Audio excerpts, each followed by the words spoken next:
Good morning. My name is Vincent Ford. I serve 39th District in the State Senate. I first want to thank members of the media for being here this morning. We are here to comment on Senate Bill 79 and related issues in DeKalb and in Atlanta. And to begin that, we're going to ask Representative Howard Mosby, who is chair of the DeKalb Senate delegation, House delegation, House delegation. You have to be real careful. I try to promote him. But we're going to ask Representative Mosby to come forward and make comment. Thank you, Senator. Again, I am State Representative Howard Mosby. I represent the 90th House District in DeKalb County, and I'm also the chairman of the DeKalb House delegation. In the House of Representatives this year, it feels like we've been playing baseball because we've been hit with a lot of home runs against us by the majority party. We were thinking that it was home rule, but it was home runs hit against us. We took a formal position as a delegation to oppose Senate Bill 79, primarily because it went around the delegation process. We were fully prepared to have hearings within the delegation to talk about whether or not the DeKalb School Board should reduce its size from 9, 7, 5, or whatever the number is. But we were not afforded the opportunity to do so, primarily because that bill was put in as a general bill and put on the floor of the Georgia House of Representatives to be voted on by everyone. We don't believe that the people in Hayhira have interest or understanding of what we have in DeKalb County. And we believe that the people who represented us, who elected us in DeKalb County, who represents DeKalb County, actually know exactly what's going on in DeKalb County. Constituents of mine talking to me about their concerns didn't get their voice heard in this process. So we stood against this bill.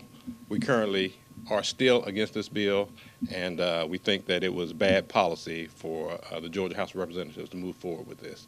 With that, I will turn this over to Representative Pam Stevenson for her comments. Thank you. Again, as our delegation chair stated, it was a bad bill. My name is Pam Stevenson, and I represent House District 92. I'd like to thank my colleague, Senator Ford, and our chair and the other colleagues that are here to speak today.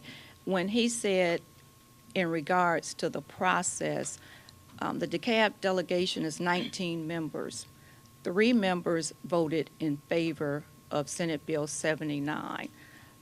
The members never had the opportunity at any time to debate or discuss the issue. It is our very strong opinion, no matter what side you were on the bill, we should have had the opportunity. This is a conduct issue. This is a rule issue. We're here today because we care about our children in this state. That is our duty, our obligation, and we take it very serious. We're also here because there's been some misstatements regarding what people are calling the pre-clearance letter that's dated June 28, 2011. It is not a pre-clearance letter. It is subject to many facets that must be moved, but the clock is ticking on the movements.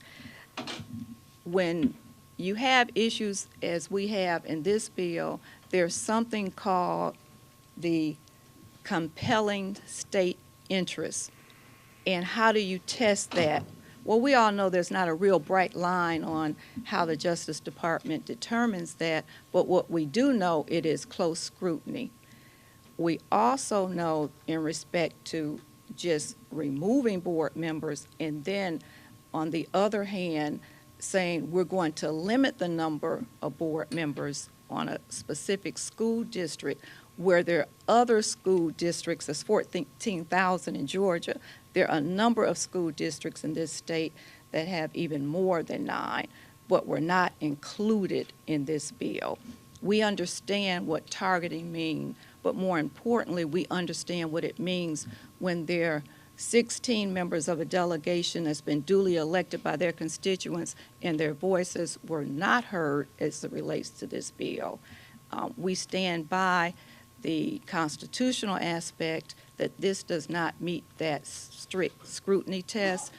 What is the compelling state interest when the trigger is related to a private entity? What is the accountability of that private entity? That's going to be addressed by others, but we're fortunate to have some of our DeKalb school board members. One is no stranger to anyone. I'm going to bring next Dr. Eugene Walker on the DeKalb County School Board.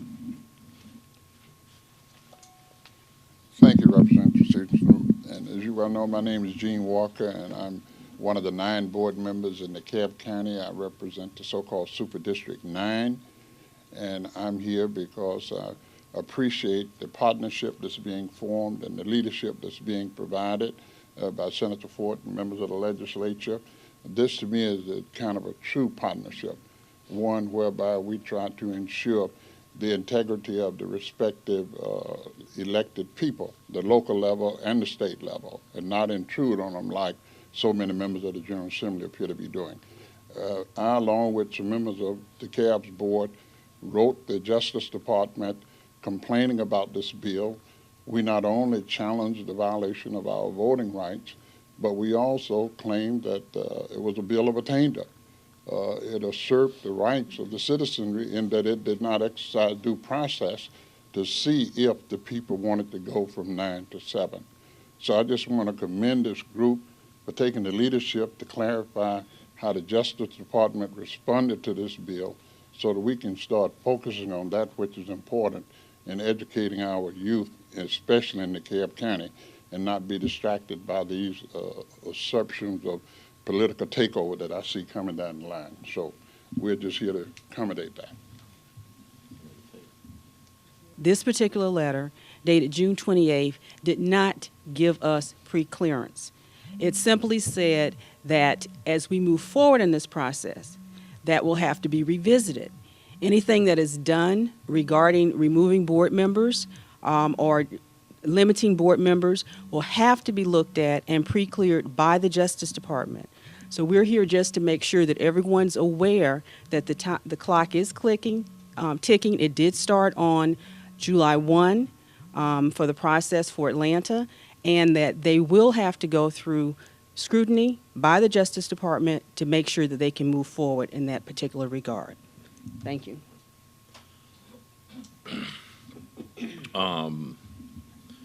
I just want to emphasize a couple of points. One, that the Justice Department has retained the authority to review this again. We asserted in our letters to the Justice Department, and we believe now that that Senate Bill 79 threatens the voting rights of tens of thousands of voters in the city of Atlanta. I have failed to find out any of my constituents who wants Nathan Deal to select Atlanta board members, you know, or DeKalb board members for that matter.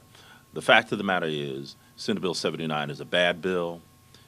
It's a bill that did not receive the approval of the local delegations, and this is not uncommon under this regime of Republicans doing that, circumventing the local delegations, the local legislators, the local senators, the local representatives. So we want to make sure, because there was some misunderstanding about that when the letter was first issued. The second thing that I want to talk about this morning, and it's very important, there are already folk, legislators, saying that they're going to propose legislation in January. And there are even some who say we're going to propose legislation that changes school charters, the Atlanta Public School charters. Well, and some of the same folk that have got us in this mess are saying we're going to propose charter changes. Well, the fact of the matter is that in 2003, Atlanta Public Schools charter was, Mayor Reed was the author of Senate Bill 2004 in 2003, which changed the Atlanta Public School Charter. How was it changed? It was changed by giving more authority and power to Beverly Hall, the school superintendent, giving her more power and more control over general counsel, for example. So what we had in the early 2000s, reaching its apex in 2003, was giving Superintendent Hall more power. I'll never forget, the Chamber of Commerce came over here pushing this bill to give Superintendent Beverly Hall more power. So she got more power legally and extra legally by her authority. School board members, if you can believe this, school board members couldn't even go into a school in their district. They had to call her before they got approval. So what happened was Senate Bill 204 in 2003 diminished the oversight authority of the Board of Education. And therefore, I think it is very concerning to me.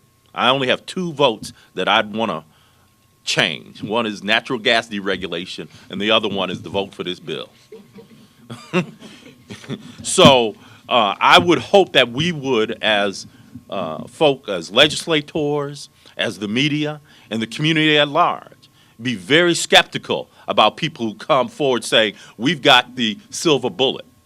Senate Bill 79 was supposed to be some kind of silver bullet. And we would just be very concerned and skeptical of anyone, particularly people who caused the problem, saying that they're going to solve the problem. I would argue that the potential is that they would only aggravate and worsen the problem. We're going to ask Representatives Scott and Tunubu to come up in 2 minutes each to give you some background, some conceptual background to what we're going through, and then we'll open it up for questions from the media. Good morning. I'm Representative Sandra Scott, District 76, Clayton County. I am a former member of the Clayton County Board of Education that was illegally removed by Governor Sonny Perdue. And I will say that Senate Bill 79, I do not agree with the bill because I had 4 recalls done on me, and the people were disenfranchised. They were dissatisfied with the removal of me from office, and therefore they re-elected me to the State House of Representatives. So I would say to Governor Deal that he needs to take precaution in removing board members because they can be re-elected to that same position or another position of power. Thank you.